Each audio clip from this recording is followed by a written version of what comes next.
Muchísimas gracias, señor presidente. Antes de entrar con la cuestión, tengo que reseñar aquí una cuestión. Señora Castañón, portavoz de Podemos, parece que vive usted en una realidad paralela. Habla usted del agotamiento, habla usted de unas crisis y unas urgencias que son absolutamente ficticias. No hay ningún agotamiento de recursos, y menos aún en España.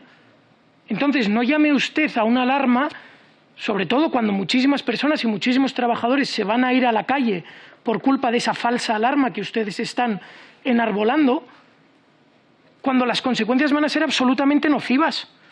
Nocivas para España y nocivas para los trabajadores españoles a los que ustedes fingen representar.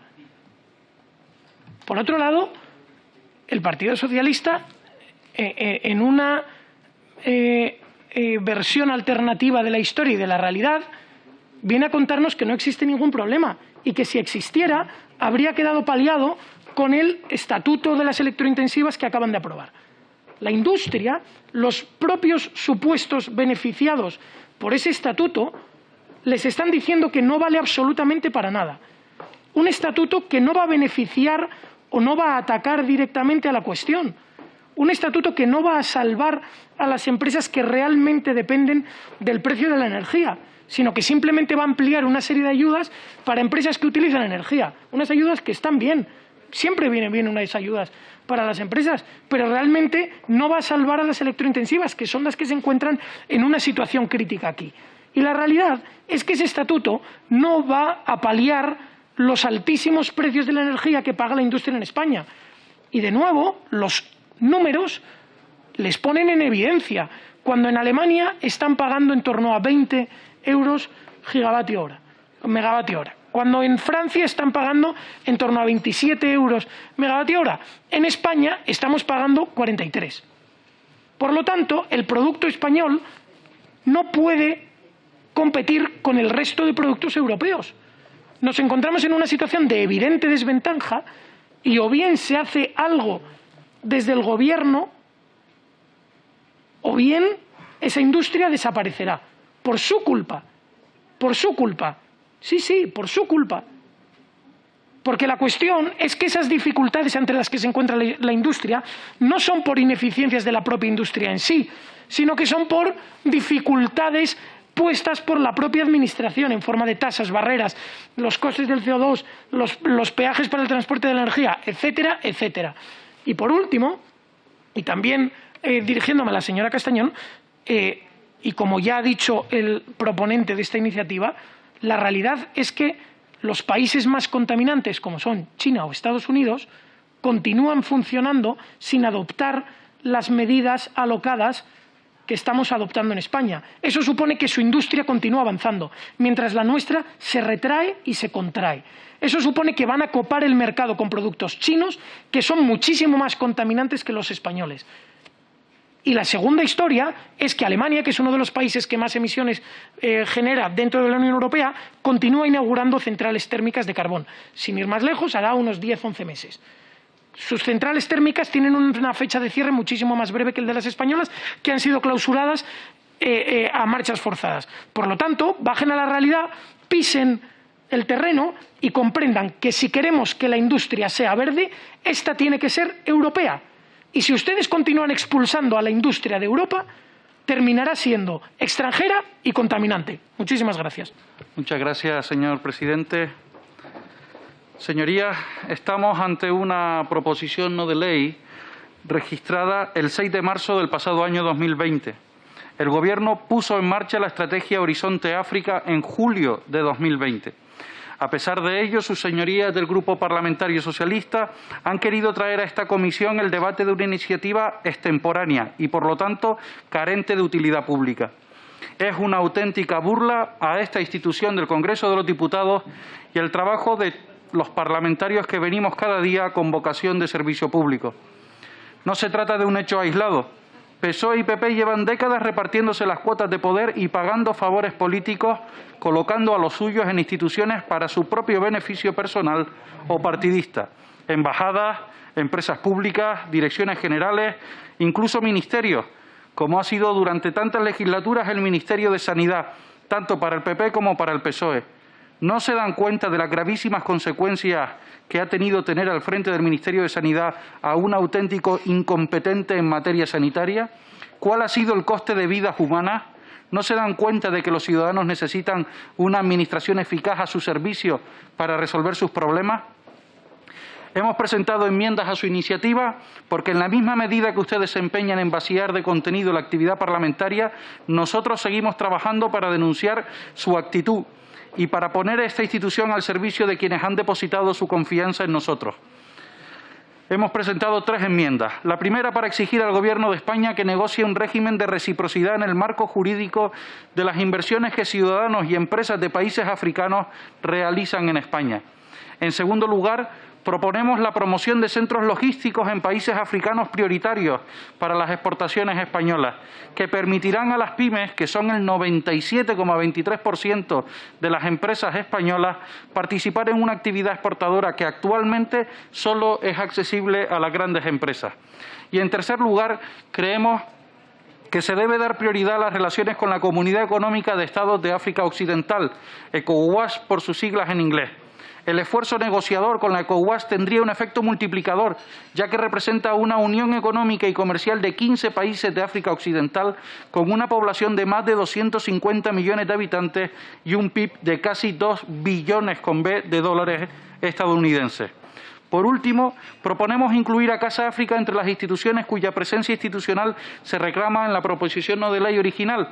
Sin embargo, la han omitido de su iniciativa, y es que después de que la hayan vuelto a usar como chiringuito o cementerio de elefantes, nombrando a José Segura como director general, Casa África ha dejado de ser un instrumento útil en la relación con los países africanos.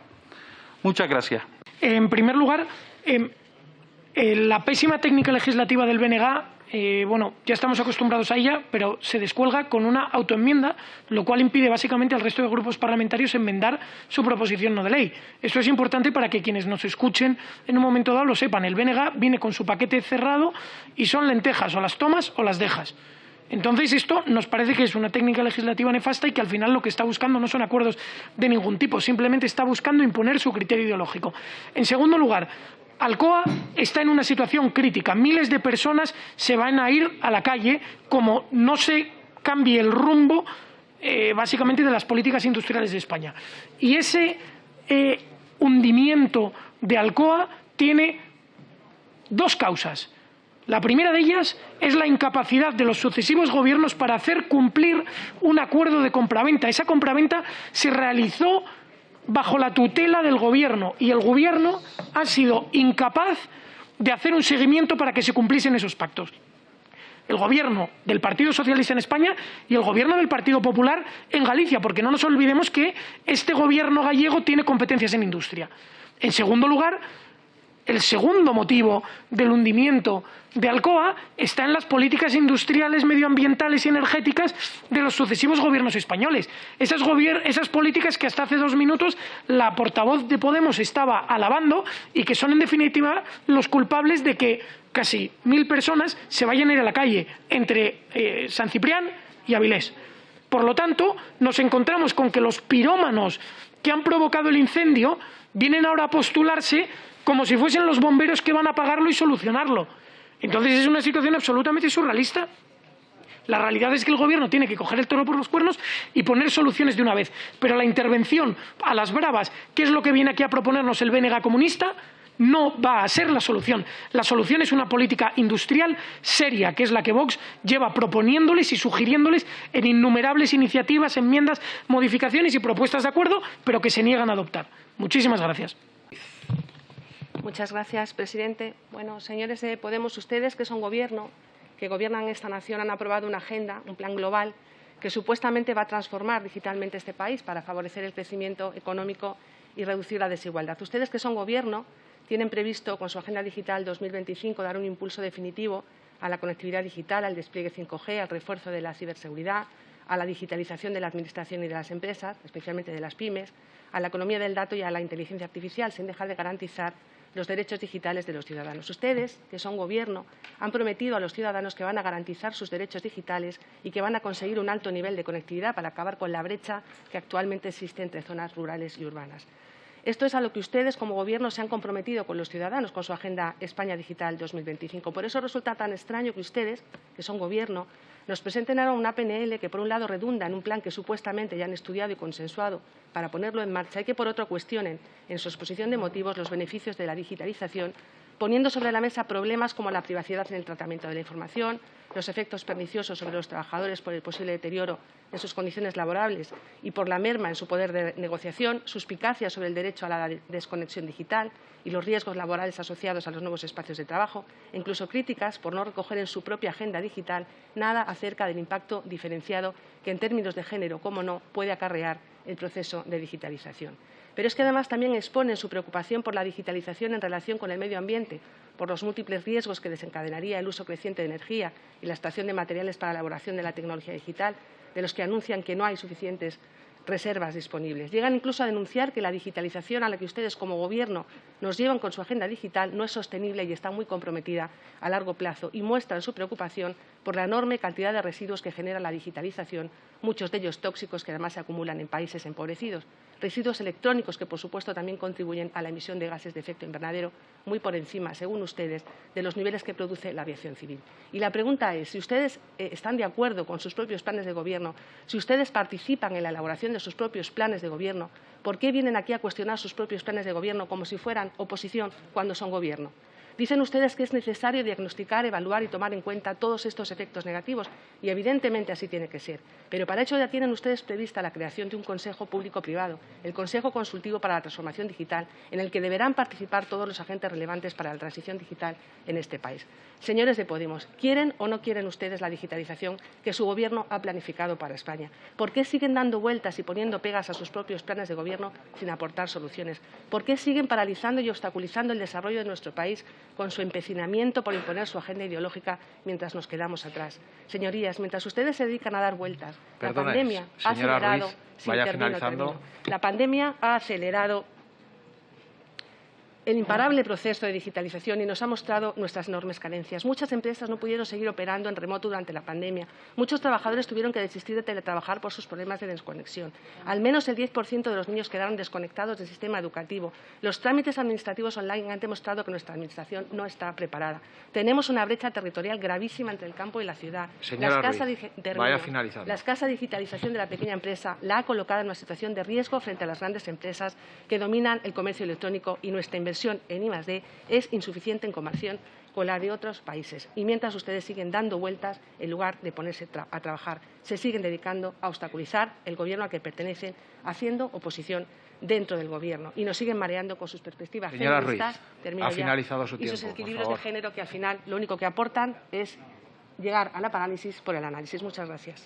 En 2019, más de un 80% de los casi 84 millones de visitantes que llegaron a España lo hicieron por vía aeroportuaria, lo que evidencia la importancia del transporte aéreo en la industria turística española y la relevancia de la conectividad. En comparación con 2019, en 2020 el número de vuelos cayó un 72%. Por parte del Gobierno, la falta de apoyo al sector turístico, la falta de defensa de nuestras fronteras, así como la ausencia de planes eficaces, nos llevan al punto en el que nos encontramos. Pérdidas millonarias, millones de puestos de trabajo en juego, ausencias de ayudas que no llega, ineficaz plan de vacunación, desaparece nuestro liderazgo, inestabilidad e incertidumbre, y es por ello que se hacen necesarias medidas que contribuyan a la recuperación del turismo, que protejan y generen empleo en el sector del transporte aéreo en particular y en el turístico en general, pero ya. Y ahora más que nunca, porque no solo estamos sufriendo las graves consecuencias de la negligente gestión de este Gobierno, sino que además leíamos en prensa el viernes que el Gobierno ha planteado, en plena crisis del transporte aéreo, aprobar un impuesto a los billetes de avión, según consta en el plan remitido a la Comisión Europea. Un nuevo impuesto. Este Gobierno, que debería proteger a los españoles y dejar de exprimirlos fiscal, laboral y emocionalmente, no los baja, los sube y crea nuevos. Son una máquina de exprimir y de desproteger a los españoles. Así que, frente a subidas y nuevos impuestos, recorten el bienestar político, cierren chiringuitos, dejen de malgastar y gestionen eficazmente antes de castigar una vez más a los españoles. Dicen tasa ecológica como medida para frenar la contaminación aérea. Lo que están frenando es la prosperidad de los españoles. Y no solo los frenan, sino que los hunden. El daño causado por cierres y despidos es irreparable. ¿Qué cuento nos van a contar hoy para justificar lo injustificable y para explicar su no a la mejora de la conectividad? Y finalizo con nuestro más sentido pésame a los familiares y allegados del decano del Colegio Oficial de Pilotos de Aviación, fallecido por coronavirus a los 60 años de edad y que en el último año trabajó intensamente a favor de la seguridad sanitaria en el transporte aéreo. Descanse en paz. Muchas gracias, señora presidente. Señorías, la industria del videojuego a nivel global generó en el año 2020 casi 200.000 millones de facturación. Esta cantidad representa más que la suma de la facturación del cine y del deporte juntos. Este volumen de negocio de 200.000 millones supuso un incremento del 20% respecto a 2019 y puso de manifiesto la resistencia del entretenimiento digital en escenarios adversos para casi todos los sectores, como ha sido la pandemia del coronavirus.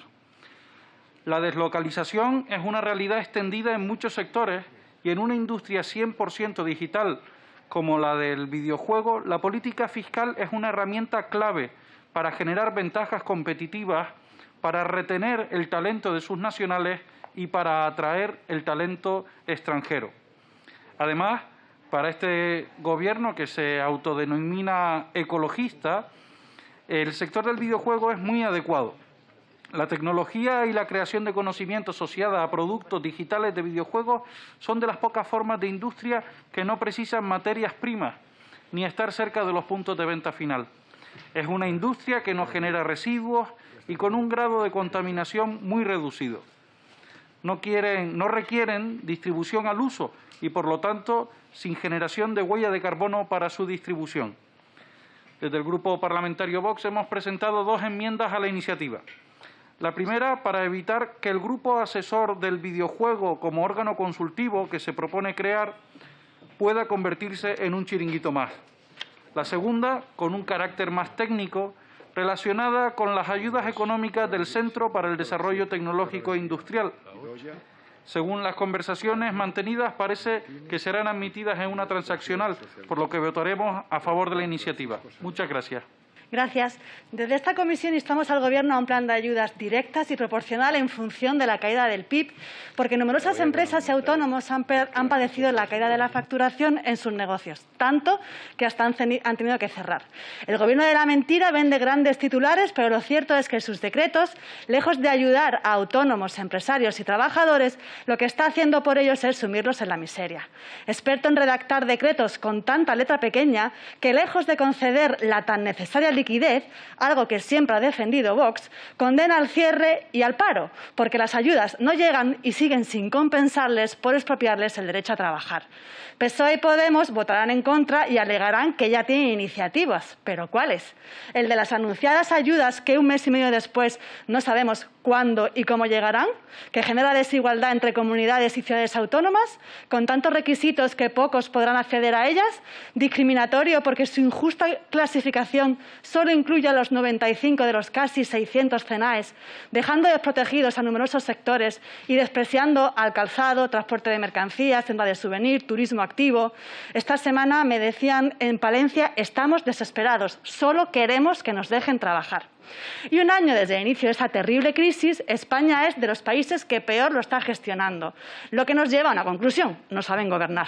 Y no saben porque la mayoría desconoce lo que es levantar una persiana, pagar impuestos, gestionar pequeños comercios o dirigir empresas.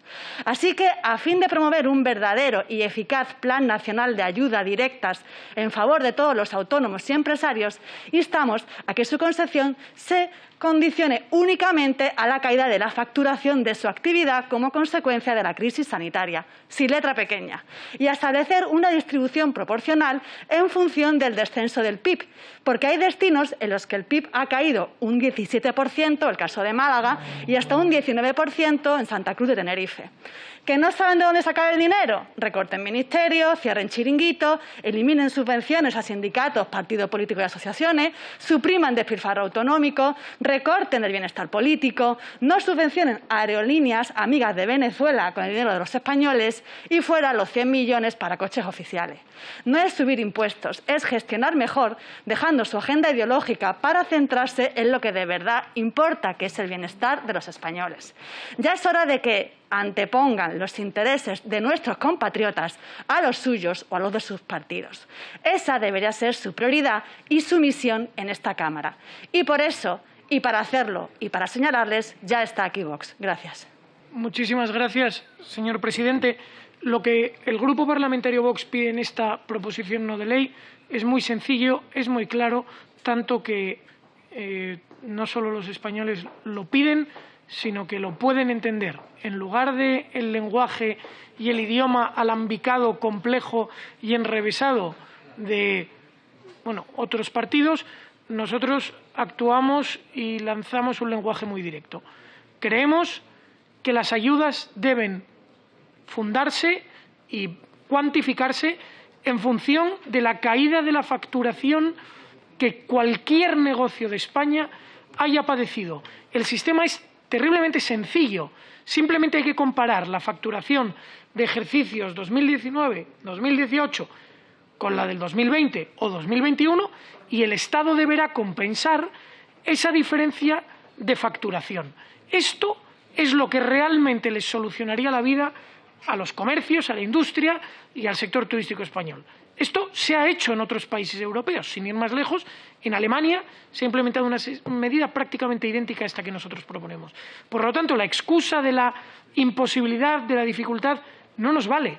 No nos vale. La única explicación es que el Gobierno se quiere esconder detrás de sus medidas terriblemente complejas, terriblemente burocráticas, para al final ir dejando caer a unos sectores sí y a otros no. A esos sectores que, según el ministro Garzón, eran ineficientes y había que eliminar de España, pues esos los están dejando caer básicamente por su inacción.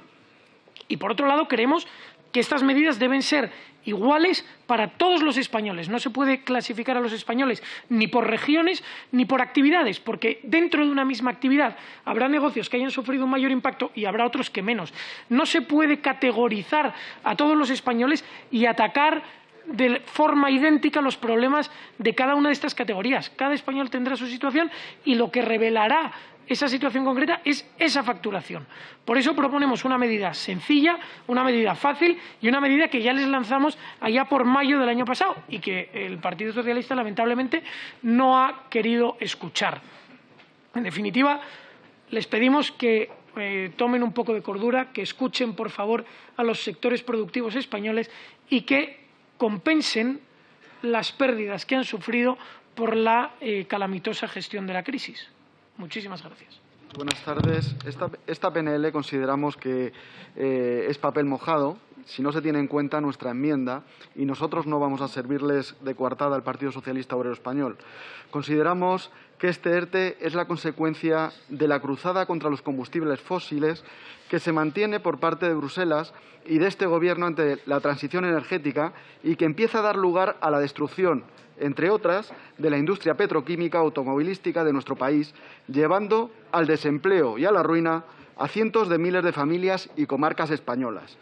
Como este grupo parlamentario expuso ya en la enmienda a la totalidad de la Ley de Cambio Climático y Transición Energética, esta norma supone un intervencionismo Disculpe un momento, señoría. exhaustivo. Disculpe un momento. Por favor, ¿podrían guardar un poco de silencio? Es que si no, la persona que está interviniendo lo tiene un poco complicado. Sí, continúo. Esta norma supone un intervencionismo exhaustivo del Estado en la vida económica y un incremento brutal del gasto público, además de una promoción autoritaria de las energías renovables. En la actualidad nos encontramos inmersos en un proceso de descarbonización, acelerado por políticas que promueven un territorio sin emisiones, pero sin pensar en el futuro más inmediato de la industria nacional, de familias y de comarcas.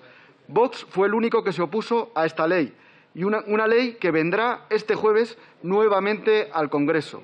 Entre otras cosas, nos opusimos porque veíamos las consecuencias sociales que tiene el plegarse a dogmas climáticos decididos por burócratas de salón que no tienen en cuenta ni el interés nacional, ni al tejido productivo, ni a las familias, ni a los trabajadores. Comarcas como Puerto Llano y Ciudad Real están abocadas a la ruina en medio largo plazo, sin alternativa viable, una comarca que lidera ya las tasas de paro y empleo juvenil. Siendo la desindustrialización provocada por esta ley de transición ecológica, como anteriores desindustrializaciones del Partido Popular y del Partido Socialista, será la puntilla que terminará con el futuro de esta comarca y de otras comarcas españolas como Cartagena, La Coruña, Musquiz en Vizcaya o Tarragona. En relación con las emisiones, lo cierto es que la compra de electricidad generada con carbón a Marruecos subió un 656% en 2019 hasta 53 millones.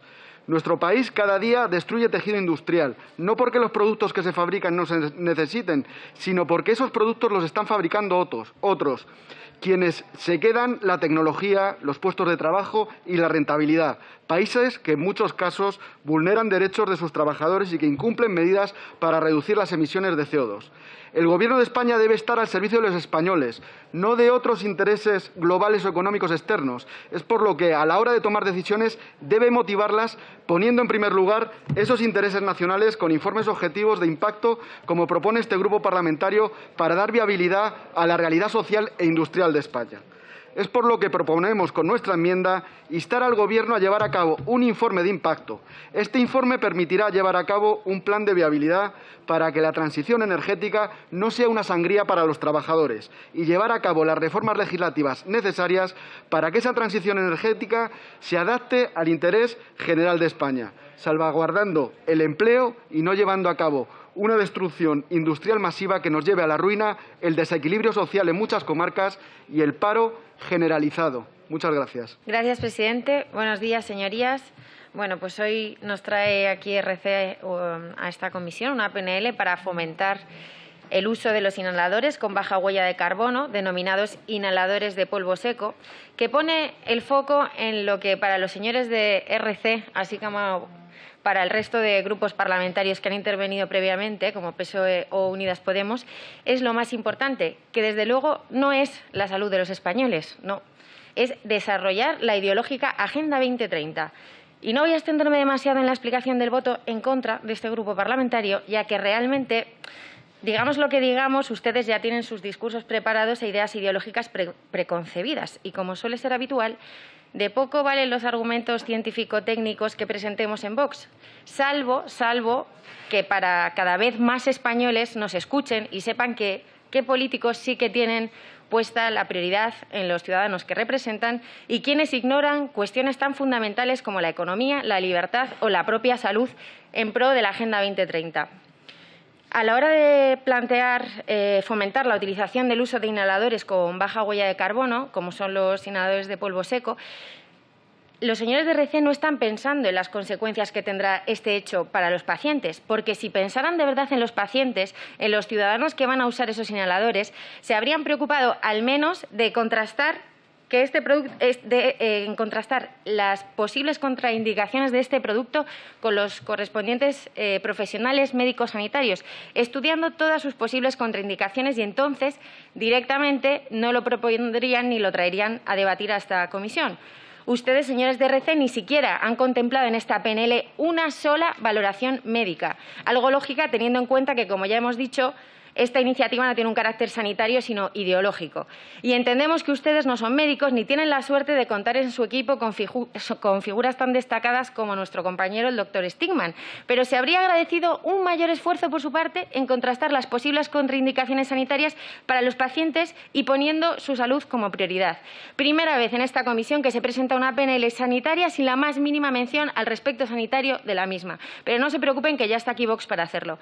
Resulta que utilizar inhaladores de polvo seco, como se pide, y tal y como han alertado algunas de las cartas de los colectivos científicos sanitarios que se nos ha hecho llegar a los diputados, puede ser poco recomendable utilizar estos inhaladores, entre otros motivos, porque la magnitud del cambio de presión depende de la fuerza de la inhalación y en menor medida de la gravedad de la enfermedad y, por tanto, cuanto más enfermo el paciente, es decir, menor capacidad de inhalación, peor todavía el uso de tales inhaladores.